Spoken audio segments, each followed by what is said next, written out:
sa tanghali.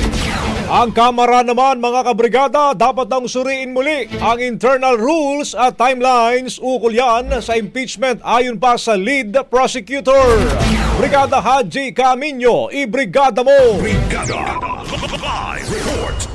Naniniwala si House of Representatives Lead Prosecutor at 4-piece Party List Representative Marcelino Libanan na napapanahon na para palakasin at linawin ang impeachment procedures. Kasunod dito ng desisyon ng Korte Suprema na ideklarang unconstitutional ang Articles of Impeachment laban kay Vice President Sara Duterte sa basehang paglabag sa one-year bar rule.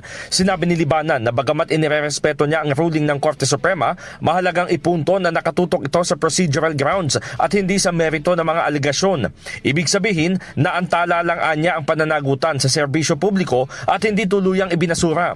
Ipinaliwanag ng kongresista na bunsod ng usapin, marapat na suriin muli ng Kamara ang internal rules at timelines nito ukol sa impeachment.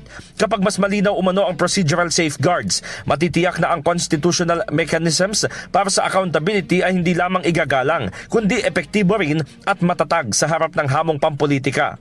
Dagdag pa ni Libanan, ipinaalala ng kataas-taasang hukuman na sa isang sensitibong issue sa politika, dapat naman naigang due process. Kaya naman kanyang pinagtibay ang commitment na itataguyod ang konstitusyon, ang rule of law at integridad ng public institutions.